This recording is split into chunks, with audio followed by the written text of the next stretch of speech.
सत श्री अकाल, स्वागत है गौरव शुक्ला। मैं हां तुहाडे नाल। इस बुलेटिन दे विच असीं तुहानूं पंजाब भर दीआं खबरां दे नाल रूबरू करवावांगे। सब तो पहला गल किसानां दे अंदोलन दी ते उस दे उत्ते हुंदी बयानबाजी दी। दिल्ली दे बार्डरां ते किसान खेती कानूनां दे खिलाफ अंदोलन कर रहे ने ते इधर बीजेपी आगुआं दे बोल विगड़दे नजर आउंदे ने। हुण मदन मोहन मित्तल ने किसानां दीआं मौतां बारे विवादित बयान दित्ता है ते अंदोलनकारियां नूं ही किसानां दी मौत दे लई जिम्मेवार दस्सिआ है। लेकिन जेडे 200 लोग मर गए उन्हां दा जिम्मेवार कौन है? उन्हां दा जिम्मेदार एजुकेशन वाले। किसान दिल्ली दे बार्डरां ते डटे होए ने। ना कड़ाके दी ठंड ते ना ही वरदा मींह किसानां नूं रोक सकिया ते इसे ही अंदोलन दे विच हुण तक 200 तो वध किसान फौत हो चुके ने। पर बीजेपी आगू किसानां दी मौतां नूं लैके किन्ने क गंभीर ने, किसानी प्रति किन्ना क दर्द है, बीजेपी आगुआं दे बयानां तो साफ अंदाजा लगाया जा सकता है, जिन्हां वल्लों शर्मनाक बयान देने का सिलसिला लगातार जारी है। बीजेपी आगू मित्तल साहब तां किसानां दी मौतां दे लई अंदोलनकारियां नूं ही जिम्मेवार ठहरा रहे ने। मदन मोहन मित्तल का तर्क है कि सरकार ने किहड़ी गोली चलवाई है, सरकार वल्लों किसानां ते कोई भी कार्रवाई नहीं की गई। लेकिन जेडे 200 लोग मर गए उन्हां दा जिम्मेवार कौन है? उन्हां दा जिम्मेदार एजुकेशन वाले। सरकार दी किवें जिम्मेदारी है? सरकार ने उत्थे गोली चलाई है, सरकार ने कोई लाठी चलाई है, सरकार ने किसी किस्म की कोई कार्रवाई की, उन्होंने ते ज्यादती की कोई। इस तो पहला हरियाणा के खेतीबाड़ी मंत्री जेपी दलाल भी अजिहा ही शर्मनाक बयान दे चुके ने। हालांकि उन्होंने वालों बाद च माफी भी मंग ली गई सी। तानू जेपी दलाल का भी पूरा बयान सुना देंगे हैं। ये घर में होते तो भी मरते, यहाँ नहीं मर रहे क्या? ना मेरी बात सुन लो। आप ये लाख 2 लाख में से 200 6 महीने में नहीं मरते क्या? आप एक ये ऐਵੇਂ ही मर गए। मेरी बात, हाँ, कोई हार्ट अटैक होकर मर रहा है, कोई बुखार होकर मर रहा है। किसानों की मंग सरकार तो है, इसे करके किसान लगातार संघर्ष कर रहे हैं। यह भी साफ है कि मसले का हल गलबात नाल ही होना है। पर जदों अंदोलन नूं करीब 2.5 महीने हो चुके होण, कई घरां दे चिराग बुझ चुके होण, तां फिर अजिहे संवेदनहीन बयान शोभा नहीं दिंदे। चंडीगढ़ तो पंकज कपाही, न्यूज़ 18 पंजाब।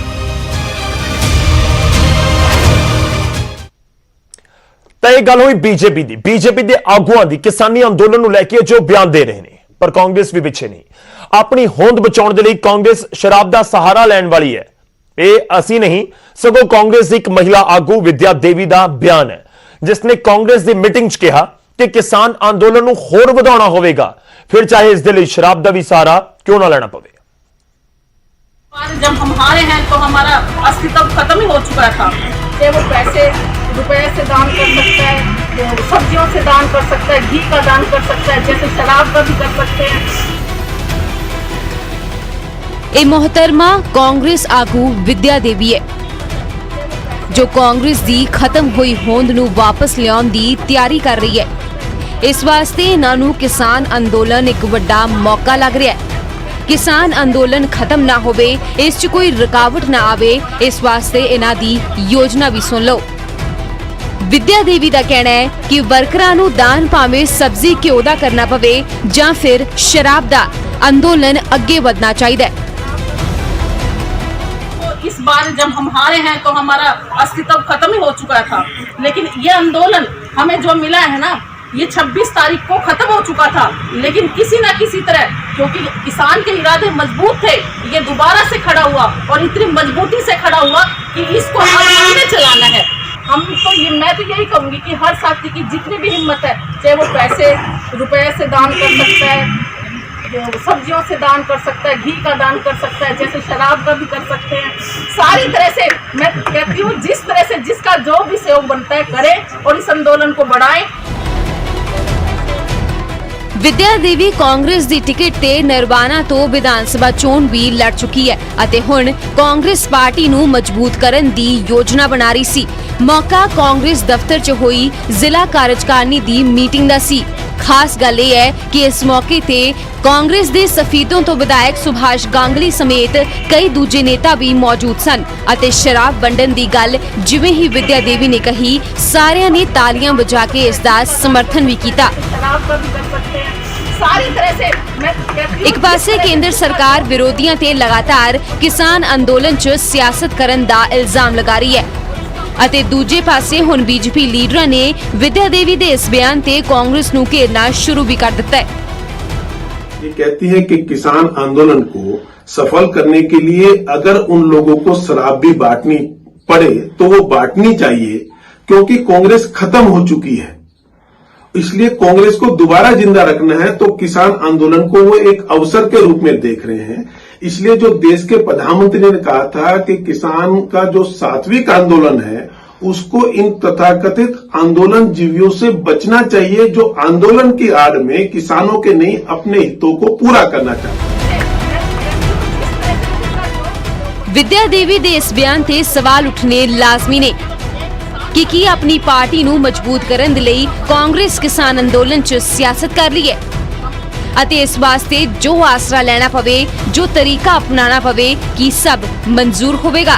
वो पैसे रुपए से काम कर सकता है। ਜੀਨ ਤੋਂ ਵਿਜੇਂਦਰ ਦੇ ਨਾਲ ਬਿਊਰੋ ਰਿਪੋਰਟ ਨਿਊਜ਼ 18।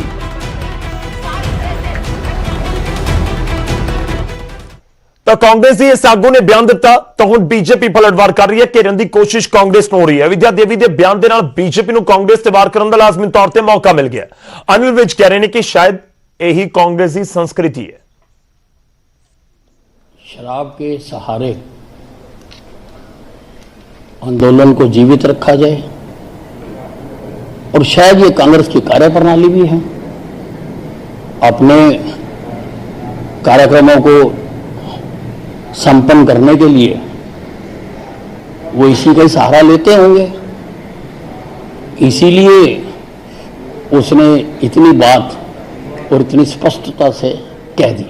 उधर हरियाणा की कांग्रेस आगू विद्या देवी के विवादित बयान के उत्ते किसान की कुछ कह रहे हैं, वह भी तुहानूं सुणाउने। ਜਦੋਂ ਹਾਥੀ ਚੱਲਦਾ ਨਾ ਤਾਂ ਫਿਰ ਕੁੱਤੇ ਭੌਂਕਦੇ ਹੁੰਦੇ ਆ, ਪਰ ਹਾਥੀ ਆਪਣੀ ਮਸਤ ਜਾਲ ਦੇ ਵਿੱਚ ਚਲਾ ਜਾਂਦਾ, ਉਹਨੇ ਜਿੱਥੇ ਜਾਣਾ ਉਹਨੇ ਉੱਥੇ ਪਹੁੰਚਣਾ ਹੀ ਪਹੁੰਚਣਾ। ਇਸ ਤਰ੍ਹਾਂ ਜਿਹੜਾ ਸਾਡਾ ਇਹ ਸੰਘਰਸ਼ ਵਾਲਾ ਹਾਥੀ ਆ ਨਾ, ਇਹਨੂੰ ਜਦੋਂ ਚੱਲਣਾ ਇਹਨੂੰ ਕੁੱਤਿਆਂ ਨੇ ਭੌਂਕਣਾ ਹੀ ਭੌਂਕਣਾ ਵਾ। ਕੋਈ ਕੁਝ ਕਰੂਗਾ, ਕੋਈ ਕੁਝ ਕਰੂਗਾ, ਕੋਈ ਕਿਸੇ ਤਰੀਕਾਂ ਦੇ ਅਫਵਾਹਾਂ ਡਾਉਂਦਾ ਜੀ ਉੱਥੇ ਆਹ ਹੋ ਰਿਹਾ, ਜੀ ਉੱਥੇ ਆਹ ਹੋ ਰਿਹਾ, ਕੋਈ ਐਲੀਗੇਸ਼ਨ ਲਾ ਰਿਹਾ, ਕੋਈ ਆਪਣੇ ਤਰੀਕੇ ਨਾਲ ਅੰਦੋਲਨ ਨੂੰ ਬਦਨਾਮ ਕਰਨ ਵਾਸਤੇ ਕੋਈ ਸ਼ਰਾਬੀ ਭੇਜ ਰਿਹਾ, ਕੋਈ ਸ਼ਰਾਬ ਭੇਜ ਰਿਹਾ, ਕੋਈ ਕੁਝ ਕਰ ਰਿਹਾ। ਪਰ ਜਿਹੜਾ ਅੰਦੋਲਨ ਹੈ ਚੜ੍ਹਦੀ ਕਲਾ ਵਿੱਚ ਰਹੂਗਾ, ਚੜ੍ਹਦੀ ਕਲਾ ਦੇ ਵਿੱਚ ਜਾਣਾ। ਇਹ ਜਿੱਤ ਹੈ ਜਿਹੜੀ ਹੈ। ਹੁਣ ਅੱਗੇ ਵਧਦੇ ਹਾਂ, ਅਗਲੀ ਖਬਰ ਦਾ ਰੁਖ ਕਰਦੇ ਹਾਂ। ਕਿਸਾਨ ਅੰਦੋਲਨ ਦੇ ਨਾਲ ਜੁੜੀ ਹੋਈ ਹੈ, ਜਿੱਥੇ ਇਸ ਪੂਰੇ ਅੰਦੋਲਨ ਦੇ ਮੁੱਦੇ ਉੱਤੇ, ਕਿਸਾਨਾਂ ਦੇ ਮੁੱਦੇ ਉੱਤੇ ਪੰਜਾਬ ਤੇ ਹਰਿਆਣਾ ਦੇ ਮੁੱਖ ਮੰਤਰੀ ਆਮੋ ਸਾਹਮਣੇ ਨੇ ਬਿਆਨਾਂ ਦੇ ਜ਼ਰੀਏ। ਹਰਿਆਣਾ ਦੇ ਮੁੱਖ ਮੰਤਰੀ ਦੇ ਵੱਲੋਂ ਕੈਪਟਨ ਅਮਰਿੰਦਰ ਸਿੰਘ ਦੇ ਉੱਤੇ ਪਲਟਵਾਰ ਕੀਤਾ ਗਿਆ ਹੈ ਤੇ ਮਨੋਹਰ ਲਾਲ ਕਹਿ ਰਹੇ ਨੇ ਕਿ ਵਿਰੋਧੀ ਇਲਜ਼ਾਮ ਲਗਾਉਂਦੇ ਰਹਿੰਦੇ ਨੇ ਬੀਜੇਪੀ ਦੀ ਸਰਕਾਰ। ਉਹ ਕਹਿ ਰਹੇ ਨੇ ਕਿ ਅਸੀਂ ਜਨਤਾ ਦੇ ਹਿੱਤ ਦੇ ਵਿੱਚ ਹੀ ਫੈਸਲੇ ਲੈਂਦੇ ਹਾਂ। ਇਸ ਤੋਂ ਪਹਿਲਾਂ ਪੰਜਾਬ ਦੇ ਮੁੱਖ ਮੰਤਰੀ ਕੈਪਟਨ ਅਮਰਿੰਦਰ ਸਿੰਘ ਨੇ ਹਰਿਆਣਾ ਸਰਕਾਰ ਦੇ ਉੱਤੇ ਨਿਸ਼ਾਨਾ ਸਾਧਦੇ ਹੋਏ ਕਿਹਾ ਸੀ ਕਿ ਬੀਜੇਪੀ ਨੂੰ ਸੱਤਾ ਦੇ ਵਿੱਚ ਰਹਿਣ ਦਾ ਕੋਈ ਹੱਕ ਨਹੀਂ ਹੈ। ਦਰਅਸਲ ਹਰਿਆਣਾ ਦੇ ਖੇਤੀਬਾੜੀ ਮੰਤਰੀ ਜੇਪੀ ਦਲਾਲ ਨੇ ਕਿਸਾਨਾਂ ਦੀਆਂ ਮੌਤਾਂ ਦਾ ਮਜ਼ਾਕ ਉਡਾਉਂਦੇ ਹੋਏ ਕਿਹਾ ਕਿ ਜੇ ਕਿਸਾਨ ਘਰੇ ਬੈਠੇ ਹੁੰਦੇ ਤਾਂ ਉਹ ਉੱਥੇ ਵੀ ਮਰ ਜਾਣਾ ਸੀ, ਜਿਸ ਤੇ ਕੈਪਟਨ ਨੇ ਬੀਜੇਪੀ ਤੇ ਸ਼ਬਦੀ ਵਾਰ ਕੀਤਾ ਸੀ। ਹੁਣ ਹਰਿਆਣਾ ਦੇ ਮੁੱਖ ਮੰਤਰੀ ਪਲਟਵਾਰ ਕਰਦੇ ਨਜ਼ਰ ਆ ਰਹੇ ਨੇ।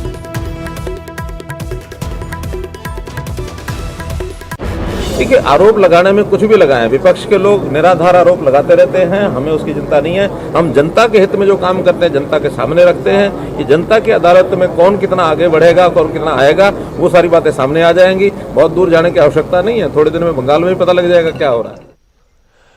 उधर किसान अंदोलन के विचाले हरियाणा सरकार के वल्लों वड्डा फैसला किया गया है। जी हां, हरियाणा के मुख मंत्री मनोहर लाल ने ऐलान किया है सरकारी मुलाजमां नूं अंदोलन दे विच शामिल होने की इजाजत नहीं है। सरकारी मुलाजमां दे सस्पेंड होने ते जवाब दिता है। हरियाणा सरकार ने 3 मुलाजमां नूं सस्पेंड किया। उस तो बाद लगातार सवाल उठ रहे थे कि क्यों कर दिता गया, तो हुण बहुत क्लीयर कह दिता गया किसानी अंदोलन चल रहा है हरियाणा दे विच, तुसीं कह सकते हो, क्योंकि पूरा दिल्ली बॉर्डर के उत्ते ते हरियाणा वाले पासे ही ज्यादा किसानां दा जिहड़ा पूरा इकट्ठ नजर आउंदा है। हरियाणा के मुख मंत्री मनोहर लाल ने ऐलान कर दिता है कि सरकारी मुलाजमां नूं अंदोलन दे विच शामिल होने की इजाजत नहीं है। सरकारी मुलाजमां दे सस्पेंड होने के उत्ते यह जवाब दिता गया है।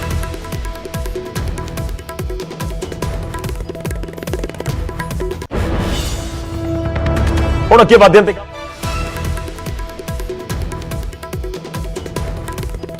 एक प्रोग्रामिंग अफसर को सस्पेंड किया गया किसान आंदोलन के समर्थन को लेकर, इस पर क्या कहना चाहेंगे? किसी भी सरकारी कर्मचारी को इस प्रकार के आंदोलन में जिसमें वो सरकार की व्यवस्थाओं से अतिरिक्त हो, ऐसा भाग लेने का बिल्कुल अधिकार। ਹੁਣ ਅੱਗੇ ਵਧਦੇ ਹਾਂ ਤੇ ਗੱਲ ਹੋਵੇਗੀ ਸਥਾਨਕ ਚੋਣਾਂ ਦੀ। ਪੰਜਾਬ ਦੇ ਵਿੱਚ VOTING ਮੁਕੰਮਲ ਹੋ ਚੁੱਕੀ ਹੈ। ਇੰਤਜ਼ਾਰ ਬੁੱਧਵਾਰ ਦਾ ਹੈ, 17 ਤਰੀਕ ਦਾ ਹੈ।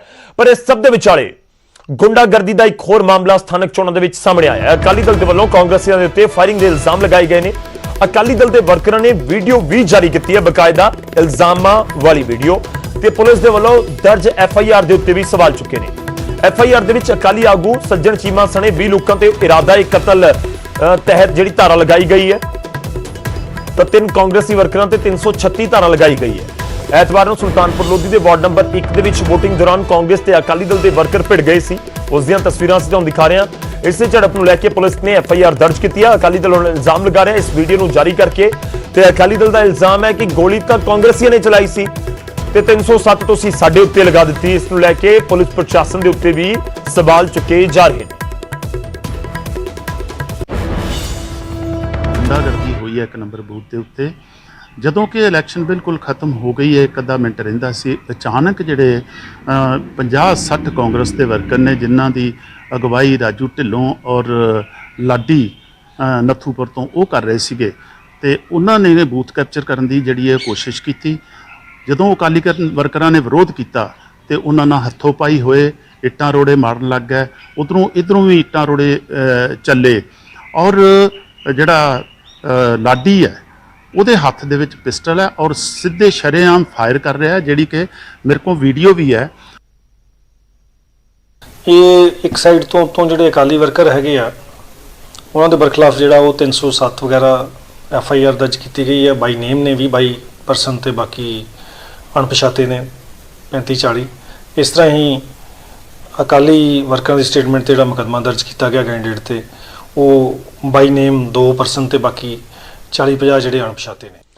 ਤਾਂ ਪੁਲਿਸ ਆਪਣੇ ਤਰਕ ਦੇ ਰਹੀ ਹੈ। ਅਕਾਲੀ ਦਲ ਸਰਕਾਰ ਤੇ ਪੁਲਿਸ ਪ੍ਰਸ਼ਾਸਨ ਤੇ ਇਲਜ਼ਾਮ ਲਗਾ ਰਿਹਾ ਹੈ। ਪਰ ਇਸ ਸਭ ਦੇ ਵਿਚਾਲੇ ਪੱਟੀ ਦਾ ਵੀ ਜ਼ਿਕਰ ਹੋਣਾ ਜ਼ਰੂਰੀ ਹੈ। ਪੱਟੀ ਦੇ ਵਿੱਚ ਚੋਣਾਂ ਦੇ ਦੌਰਾਨ ਝੜਪਾਂ ਹੋਈਆਂ ਸੀ। ਸਥਾਨਕ ਚੋਣਾਂ ਦੌਰਾਨ ਪੱਟੀ ਦੇ ਵਿੱਚ ਵੀ ਗੁੰਡਾਗਰਦੀ ਦੀਆਂ ਤਸਵੀਰਾਂ ਸਾਹਮਣੇ ਆਈਆਂ, ਜਿਸ ਦਾ ਨਵਾਂ ਵੀਡੀਓ ਸਾਹਮਣੇ ਆਇਆ। ਆਮ ਆਦਮੀ ਪਾਰਟੀ ਨੇ ਪੱਟੀ ਦੇ DSP ਦੇ ਉੱਤੇ ਕੁੱਟਮਾਰ ਦੇ ਇਲਜ਼ਾਮ ਲਗਾਏ ਨੇ। ਵੀਡੀਓ ਜਾਰੀ ਕੀਤੀ ਗਈ ਹੈ ਜਿਸ ਦੇ ਵਿੱਚ ਆਮ ਆਦਮੀ ਪਾਰਟੀ ਦੇ ਜ਼ਿਲ੍ਹਾ ਪ੍ਰਧਾਨ ਦੇ ਨਾਲ ਕੁੱਟਮਾਰ ਹੋ ਰਹੀ ਹੈ। ਇਹ ਵੀਡੀਓ ਦੇ ਵਿੱਚ ਦਾਅਵਾ ਕੀਤਾ ਜਾ ਰਿਹਾ। ਵਾਰਡ ਨੰਬਰ 7 ਦੇ ਵਿੱਚ VOTING ਦੇ ਦੌਰਾਨ ਹੰਗਾਮਾ ਹੋਇਆ ਸੀ। ਵੀਡੀਓ 'ਚ ਕਾਂਗਰਸ ਆਗੂ ਨਜ਼ਰ ਆ ਰਹੇ ਨੇ, ਇਹ ਵੀ ਇਲਜ਼ਾਮ ਨੇ। ਹਾਲਾਂਕਿ DSP ਕੁਲਜਿੰਦਰ ਸਿੰਘ ਇਲਜ਼ਾਮਾਂ ਨੂੰ ਨਕਾਰ ਰਹੇ ਨੇ।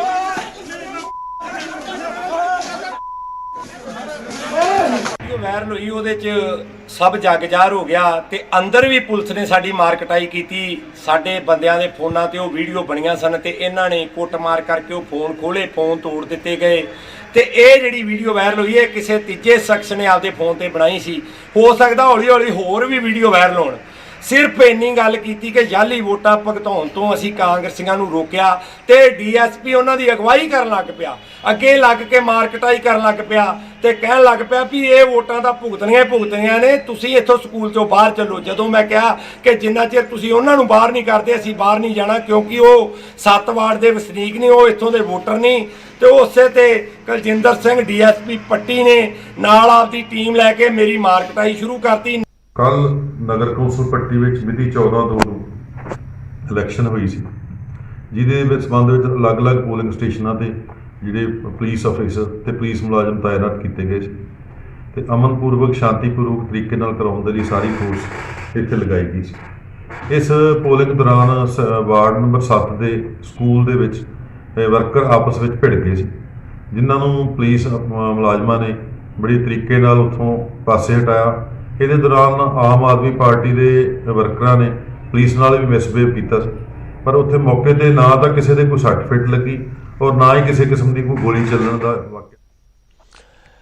ਆਮ ਆਦਮੀ ਪਾਰਟੀ ਇਲਜ਼ਾਮ ਲਗਾ ਰਹੀ ਹੈ, ਪੁਲਿਸ ਪ੍ਰਸ਼ਾਸਨ ਤੇ ਸਵਾਲ ਚੁੱਕੇ ਜਾ ਰਹੇ ਨੇ। ਹਾਲਾਂਕਿ ਪੁਲਿਸ ਇਲਜ਼ਾਮਾਂ ਨੂੰ ਨਕਾਰ ਰਹੀ ਹੈ। ਉਧਰ ਆਮ ਆਦਮੀ ਪਾਰਟੀ ਦੀ ਵਿਧਾਇਕਾ ਬਲਜਿੰਦਰ ਕੌਰ ਨੇ ਕਾਂਗਰਸ ਦੇ ਨਾਲ ਪੁਲਿਸ ਤੇ ਵੀ ਕੁੱਟਮਾਰ ਕਰਨ ਤੇ ਧੱਕੇਸ਼ਾਹੀ ਕਰਨ ਦੇ ਇਲਜ਼ਾਮ ਲਗਾਏ ਨੇ। ਤਾਂ ਉਧਰ ਪੱਟੀ ਦੇ ਵਿਧਾਇਕ ਹਰਮਿੰਦਰ ਗਿੱਲ ਨੇ ਇਲਜ਼ਾਮਾਂ ਨੂੰ ਨਕਾਰਿਆ, ਯਾਨੀ ਕਿ ਸਿਆਸੀ ਬਿਆਨਬਾਜ਼ੀ ਵੀ ਹੋ ਰਹੀ ਹੈ। ਪਹਿਲੀ ਗੱਲ ਤਾਂ ਕੈਪਟਨ ਅਮਰਿੰਦਰ ਜੀ ਨੂੰ ਮੈਂ ਇੱਕ ਜਿਹੜਾ ਵਾਰਨਿੰਗ ਟਾਈਪ ਦੇਣਾ ਚਾਹੁੰਦੀ ਹਾਂ ਕਿ ਉਹਨਾਂ ਨੂੰ ਕੋਈ ਅਧਿਕਾਰ ਹੀ ਨਹੀਂ ਹੈਗਾ। ਉਹ ਆਪਣੀ ਹੋਮ ਮਿਨਿਸਟਰੀ ਛੱਡਣ ਤੇ ਆਪਣੇ ਉਹ ਘਰੇ ਬਹਿ ਜਾਣ ਆਰਾਮ ਨਾਲ, ਜੇ ਉਹਨਾਂ ਤੋਂ ਸਰਕਾਰ ਨਹੀਂ ਚੱਲਦੀ। ਜੇ law and order he fail ਹੋ ਗਿਆ, ਜੇ ਲੋਕਾਂ ਦੇ ਸਿਰ ਹੀ ਪੜਵਾਉਣੇ ਆ, ਜੇ ਲੋਕਾਂ ਦੇ ਸਿਰ 'ਚ ਡਾਂਗਾਂ ਹੀ ਮਰਵਾਉਣੀਆਂ ਨੇ, ਜੇ ਆਪਸ 'ਚ ਬੈਰ ਕਰਵਾਉਣਾ ਹੈ, ਤਾਂ ਉਹਨਾਂ ਨੂੰ ਤਾਂ ਮਤਲਬ ਹੀ ਨਹੀਂ ਹੈਗਾ ਸਰਕਾਰ ਚਲਾਉਣ ਦਾ। ਛੱਡ ਦੇਣ, ਸਰਕਾਰ ਨਹੀਂ ਚੱਲਦੀ ਉਹਨਾਂ ਤੋਂ। ਉਹ ਵੇਖੋ ਸ਼ਹਿਰ ਨਿਵਾਸੀ ਸਾਡੇ ਭੈਣ ਭਰਾ ਆ, ਅਸੀਂ ਕਿਸੇ ਨੂੰ ਤੰਗ ਨਹੀਂ ਕੀਤਾ, ਕਿਸੇ ਨੇ ਚਪੇੜ ਵੀ ਨਹੀਂ ਮਾਰੀ। ਇਹਨਾਂ ਨੇ ਲੜਾਈ ਲੜ ਕੇ ਬਿਨਾਂ ਮਤਲਬ ਤੋਂ ਫਿਰ ਪੁਲਿਸ ਵਾਲੇ ਦੀ ਇੱਕ ਦੀ ਪੱਗ ਲਾਈ ਹੈ। ਜੇ ਪੁਲਿਸ ਵਾਲੇ ਦੀ ਪੱਗ ਲੱਥੂਗੀ ਮੁਰਗੇ ਇੱਕ ਐਸਪੀ ਦਾ ਨਾਲ ਗਨਮੈਨ ਸੀ, ਉਹਦੀ ਪੱਗ ਲਾਈ ਹੈ। ਜਦੋਂ ਪੱਗ ਲੱਥੀ ਉਸ ਤੋਂ ਬਾਅਦ ਪੁਲਿਸ ਵਾਲ ਹਰਕਤ ਆਈ, ਮੈਂ ਤਾਂ ਉੱਥੇ ਹੈ ਹੀ ਨਹੀਂ ਸੀਗਾ। ਦੂਜੀ ਗੱਲ, ਕਿਸੇ ਕੋਈ ਸਾਡਾ ਅਨਟੂਵਰਡ ਇੰਸੀਡੈਂਟ ਨਹੀਂ। ਇੱਕ ਉਹ ਕਹਿੰਦੇ ਜੀ ਕਿਸੇ ਨੂੰ ਗੋਲੀ ਮਾਰੀ, ਉਹ ਪਹਿਲੀ ਗੱਲ ਤੇ ਉਹ ਬੰਦਾ ਹੀ ਕਹਿੰਦਾ ਮੈਂ ਭਿੱਖੀ ਪਿੰਡ ਦਾ। ਜਿਹੜਾ ਭਿੱਖੀ ਪਿੰਡ ਦਾ ਬੰਦਾ ਪੱਟੀ ਕੀ ਕਰਨ ਵਾਸਤੇ ਆਇਆ? ਜਦੋਂ ਡੀਸੀ ਸਾਹਿਬ ਨੇ ਇੱਥੇ ਪਾਬੰਦੀ ਲਾਈ ਸੀ ਵੀ ਕੋਈ ਬੰਦਾ ਆ ਨਹੀਂ ਸਕਦਾ, ਪਹਿਲੀ ਕੋਲ ਕੀ ਕਰਨ ਆਇਆ? ਔਰ ਸਾਡੇ ਜਿੰਨੇ ਸਾਰੇ ਬੰਦੇ ਸੀ ਕਿਸੇ ਕੋਲ ਵੈਪਨ ਨਹੀਂ ਹੈਗਾ, ਸਾਰਿਆਂ ਦੇ ਵੈਪਨ ਜਮ੍ਹਾਂ ਆ। ਕਿਸੇ ਕੋਲ ਵੈਪਨ ਕੀ ਡਾਂਗ ਸਾਡੇ ਕਿਸੇ ਕੋਲ ਨਹੀਂ ਹੈਗੀ, ਤੇ ਫਿਰ ਐਵੇਂ ਗੱਲਾਂ ਕਰਦੀਆਂ, ਗਲਤ ਗੱਲ ਕਰਦੇ ਆ ਇਹ। ਤਾਂ ਇਲੈਕਸ਼ਨ ਦੇ ਰਿਜ਼ਲਟ ਦਾ ਇੰਤਜ਼ਾਰ ਇਸ ਸਮੇਂ ਹੈਗਾ। ਇੰਤਜ਼ਾਰ ਜ਼ਿਆਦਾ ਲੰਬਾ ਤਾਂ ਨਹੀਂ ਹੈ ਕਿਉਂਕਿ ਬੁੱਧਵਾਰ ਨੂੰ ਨਤੀਜੇ ਆ ਜਾਣਗੇ, ਪਰ ਇਸ ਸਭ ਵਿਚਾਲੇ ਸਥਾਨਕ ਚੋਣਾਂ ਦੇ ਲਈ ਜੋ ਈਵੀਐਮ ਦਾ ਇਸਤੇਮਾਲ ਕੀਤਾ ਗਿਆ ਸੀ, ਹੁਣ ਉਸ ਦੀ ਸੁਰੱਖਿਆ ਦੇ ਉੱਤੇ ਵੀ ਸਭ ਦੀ ਨਜ਼ਰ ਹੈ। ਜੀ ਹਾਂ, ਸਥਾਨਕ ਚੋਣਾਂ ਦੇ ਲਈ VOTING ਹੋਣ ਤੋਂ ਬਾਅਦ ਈਵੀਐਮ ਪੂਰੀ ਸੁਰੱਖਿਆ ਦੇ ਹੇਠ ਰੱਖੀਆਂ ਗਈਆਂ ਨੇ। ਹਰ ਥਾਂ ਸਟਰੋਂਗ ਰੂਮ ਦੇ ਬਾਹਰ ਪੁਲਿਸ ਨੂੰ ਤਾਇਨਾਤ ਕੀਤਾ ਗਿਆ ਤੇ ਨਾਲ ਹੀ CCTV ਕੈਮਰਿਆਂ ਦੇ ਨਾਲ ਵੀ ਨਿਗਰਾਨੀ ਰੱਖੀ ਜਾ ਰਹੀ ਹੈ। ਜਿਸ ਵੀ ਇਮਾਰਤ ਦੇ ਵਿੱਚ ਈਵੀਐਮ ਰੱਖੀਆਂ ਗਈਆਂ ਨੇ, ਵੱਖ-ਵੱਖ ਥਾਵਾਂ ਦੇ ਉੱਤੇ ਜਿਹੜੇ ਸਟਰੋਂਗ ਰੂਮਸ ਬਣਾਏ ਜਾਂਦੇ ਨੇ, ਉਸ ਦੇ ਵਿੱਚ ਕਿਸੇ ਨੂੰ ਵੀ ਆਉਣ ਦੀ ਇਜਾਜ਼ਤ ਨਹੀਂ ਹੈ। ਕਈ ਥਾਵਾਂ ਦੇ ਉੱਤੇ ਪਾਰਟੀਆਂ ਦੇ ਉਮੀਦਵਾਰ ਵੀ ਆਪਣੇ ਪੱਧਰ ਤੇ ਸੈਂਟਰਾਂ ਤੇ ਨਜ਼ਰ ਰੱਖ ਰਹੇ ਨੇ। ਇਹ ਤਸਵੀਰਾਂ ਮਾਨਸਾ, ਮੋਗਾ, ਮੋਹਾਲੀ, ਸਮਾਣਾ ਦੀਆਂ। ਸਮਾਣਾ 'ਚ ਕੁਝ ਵਾਰਡ ਦੇ ਵਿੱਚ VOTING ਹੋਣੀ ਹੈ, ਕੁਝ ਬੂਥ ਨੰਬਰ ਹੈਗੇ ਨੇ ਜਿੱਥੇ VOTING ਦੁਬਾਰਾ ਹੋਣੀ ਹੈ ਤੇ ਸਖਤ ਪਹਿਰੇ ਹੇਠ ਈਵੀਐਮ ਰੱਖੇ ਗਏ ਨੇ।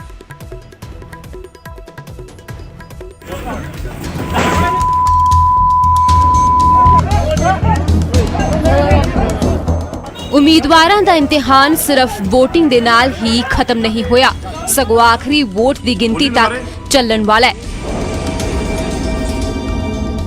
ਇਹ ਤਸਵੀਰਾਂ ਉਸ ਦੀ ਗਵਾਹੀ ਭਰਦੀਆਂ ਨੇ। ਪੰਜਾਬ ਦੇ ਕਰੀਬ ਹਰ ਹਿੱਸੇ 'ਚ ਵਿਰੋਧੀ ਉਮੀਦਵਾਰਾਂ ਨੇ ਸਟਰੋਂਗ ਰੂਮ ਦੇ ਬਾਹਰ ਡੇਰੇ ਪਾ ਲਏ ਨੇ। ਜੀ ਹਾਂ, ਉਹੀ ਸਟਰੋਂਗ ਰੂਮ ਜਿੱਥੇ ਉਮੀਦਵਾਰਾਂ ਦੀ ਕਿਸਮਤ VOTING ਦੇ ਰੂਪ 'ਚ ਕੈਦ ਹੋ ਚੁੱਕੀ ਹੈ। ਮੋਗਾ ਦੇ ITO 'ਚ ਰੱਖੀਆਂ EVM ਮਸ਼ੀਨਾਂ ਨੂੰ ਕਈ ਲੇਅਰ ਸੁਰੱਖਿਆ ਹੇਠ ਰੱਖਿਆ ਗਿਆ, ਪਰ ਇਸ ਦੇ ਬਾਵਜੂਦ ਵਿਰੋਧੀ ਉਮੀਦਵਾਰਾਂ ਨੇ ਵੀ ਸਟਰੋਂਗ ਰੂਮ ਦੇ ਬਾਹਰ ਹੀ ਡੇਰੇ ਪਾ ਲਏ ਨੇ। ਵਾਰਡ ਨੰਬਰ 20 ਤੋਂ ਅਕਾਲੀ ਉਮੀਦਵਾਰ ਤਾਂ ਰਾਤਾਂ ਵੀ ਸਟਰੋਂਗ ਰੂਮ ਦੇ ਬਾਹਰ ਹੀ ਕੱਟ ਰਹੇ ਨੇ।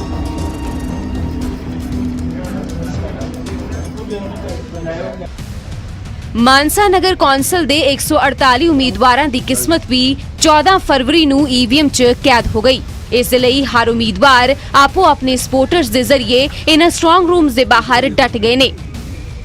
ਇੰਨਾ ਹੀ ਨਹੀਂ, ਨਜ਼ਰ ਰੱਖਣ ਦੇ ਲਈ ਤੀਸਰੀ ਅੱਖ ਯਾਨੀ CCTV ਕੈਮਰੇ ਵੀ ਆਪਣੇ ਪੱਧਰ ਤੇ ਲਾਏ ਜਾ ਰਹੇ ਨੇ।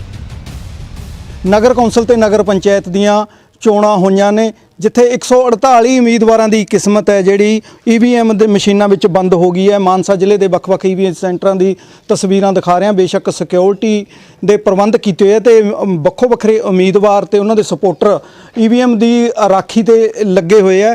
ਦਿਲਚਸਪ ਤਸਵੀਰਾਂ ਹੋਰ ਵੀ ਦਿਖਾ ਦਿੰਦੇ ਹਾਂ ਕਿ ਮਾਨਸਾ ਜ਼ਿਲ੍ਹੇ ਦੇ ਵਿੱਚ ਬਰੇਟਾ ਦੇ ਤਕਨੀਕੀ ਕਾਲਜ 'ਚ EVM ਮਸ਼ੀਨਾਂ ਦੀ ਰਾਖੀ ਕਰ ਰਹੇ ਇੱਕ ਸਪੋਰਟਰ। ਤੀਸਰੀ ਜਿਹੜੀ ਕੈਮਰੇ ਦੀ ਤੀਸਰੀ ਅੱਖ ਹੈ ਉਹ ਤੇ ਵੀ ਇਤਵਾਰ ਨਹੀਂ ਰਿਹਾ। ਸਮਾਣਾ ਸਮੇਤ ਕਈ ਥਾਈਂ ਚੋਣਾਂ 'ਚ ਧੱਕੇਸ਼ਾਹੀ ਦੇ ਇਲਜ਼ਾਮ ਸਰਕਾਰ ਦੇ ਨਾਲ ਪੁਲਿਸ ਤੇ ਵੀ ਲੱਗੇ। ਚੋਣ ਨਤੀਜਿਆਂ ਤੋਂ ਪਹਿਲਾਂ ਕੋਈ ਗੜਬੜ ਨਾ ਹੋਵੇ, ਇਸ ਲਈ ਸਮਾਣਾ 'ਚ ਉਮੀਦਵਾਰਾਂ ਤੇ ਲੋਕਾਂ ਦਾ ਵਿਸ਼ਵਾਸ ਬਰਕਰਾਰ ਰੱਖਣ ਲਈ ਪ੍ਰਸ਼ਾਸਨ ਵੱਲੋਂ ਸਟਰੋਂਗ ਰੂਮ ਦੇ ਬਾਹਰ ਸਖਤ ਸੁਰੱਖਿਆ ਦੇ ਨਾਲ CCTV ਕੈਮਰੇ ਵੀ ਲਗਾਏ ਗਏ ਨੇ। ਇਹਨਾਂ ਦੀਆਂ ABC ਮਸ਼ੀਨਾਂ ਮਤਲਬ ਇੱਥੇ ਰੱਖੀਆਂ ਹੋਈਆਂ ਨੇ ਤੇ ਇੱਥੇ ਸਾਡੇ ਮਤਲਬ ਕਿ 25 ਮੁਲਾਜ਼ਮ ਤੈਨਾਤ ਨੇ ਤੇ 3 ਗਾਰਦਾਂ ਨੇ। ਇਹ ਜਿਹੜਾ ਸਟਰੋਂਗ ਰੂਮ ਬਣਾਇਆ ਇਹਦੇ ਅੱਗੇ ਵੀ ਗਾਰਦ ਲੱਗੀ ਹੈ, ਪਿੱਛੇ ਵੀ ਲੱਗੀ ਹੋਈ ਹੈ ਤੇ ਇੱਕ ਉੱਤੇ ਵੀ ਲੱਗੀ ਹੋਈ ਹੈ। ਇੱਥੇ ਮਤਲਬ ਕਿ ਕਿਸੇ ਨੂੰ ਆਉਣ ਦੀ ਇਜਾਜ਼ਤ ਨਹੀਂ। ਮੋਹਾਲੀ ਦੇ ਸੈਕਟਰ 78 ਸਪੋਰਟਸ ਕੰਪਲੈਕਸ 'ਚ ਵੀ ਵਾਰਡ ਨੰਬਰ 1 ਤੋਂ 25 ਤੱਕ EVM ਮਸ਼ੀਨਾਂ ਨੂੰ ਭਾਰੀ ਸੁਰੱਖਿਆ ਹੇਠ ਰੱਖਿਆ ਗਿਆ। ਪੁਲਿਸ ਦਾ ਪਹਿਰਾ ਇੰਨਾ ਸਖਤ ਹੈ ਕਿ ਕਿਸੇ ਨੂੰ ਇਹਨਾਂ ਸਟਰੋਂਗ ਰੂਮ ਦੇ ਨੇੜੇ ਵੀ ਫੜਕਣ ਨਹੀਂ ਦਿੱਤਾ ਜਾ ਰਿਹਾ। ਇਹ ਤਸਵੀਰਾਂ ਤੁਸੀਂ ਵੇਖ ਸਕਦੇ ਹੋ ਸਪੋਰਟਸ ਕੰਪਲੈਕਸ ਸੈਕਟਰ 78 ਦੀ ਹੈ, ਜਿੱਥੇ ਪੁਲਿਸ ਦੇ ਪੁਖਤਾ ਇੰਤਜ਼ਾਮ ਇੱਥੇ ਕੀਤੇ ਗਏ ਨੇ। ਵਾਰਡ ਨੰਬਰ 1 ਤੋਂ ਲੈ ਕੇ 25 ਤੱਕ EVM ਮਸ਼ੀਨਾਂ ਜਿਹੜੀ ਹੈ ਉਹ ਇੱਥੇ ਰੱਖੀ ਗਈ ਨੇ ਤੇ 26 ਤੋਂ ਲੈ ਕੇ 50 ਇਹ ਪੰਜਾਬ ਮੰਡੀ ਬੋਰਡ 'ਚ ਰੱਖੀ ਗਈ ਹੈ। ਤੇ ਇਸ ਤਰ੍ਹਾਂ ਨੂੰ ਜਿਹੜਾ ਰਿਜ਼ਲਟ ਆਣਾ, ਇਹ 2 ਸੈਂਟਰ ਜਿਹੜੇ ਬਣਾਏ ਗਏ ਨੇ, ਜਿਹਦੇ ਕਰਕੇ ਇਸ ਤੋਂ ਪਹਿਲਾਂ ਜਿਹੜੇ ਪੁਖਤਾ ਇੰਤਜ਼ਾਮ ਹੈ ਪੁਲਿਸ ਦੇ। ਪੰਜਾਬ ਦੀਆਂ ਕੁੱਲ 8 ਨਗਰ ਨਿਗਮਾਂ ਅਤੇ 109 ਨਗਰ ਕੌਂਸਲ ਅਤੇ ਨਗਰ ਪੰਚਾਇਤਾਂ ਲਈ VOTING ਹੋਈ, ਜਿਸ ਲਈ ਮੈਦਾਨ 'ਚ ਕੁੱਲ 9222 ਉਮੀਦਵਾਰ ਨਿਤਰੇ ਸਨ। ਇਹਨਾਂ ਦੀ ਕਿਸਮਤ 14 ਫਰਵਰੀ ਨੂੰ EVM 'ਚ ਕੈਦ ਹੋਈ, ਜਿਸ ਦੇ ਨਤੀਜੇ 17 ਫਰਵਰੀ ਨੂੰ ਐਲਾਨੇ ਜਾਣਗੇ। यानी 17 फरवरी तक इन्हां सारे उम्मीदवारां दीयां धड़कणां तेज रहण दे नाल स्ट्रांग रूम दे बाहर ये रौनक भी इंज ही जारी रहण वाली है। Bureau report, news 18 Punjab.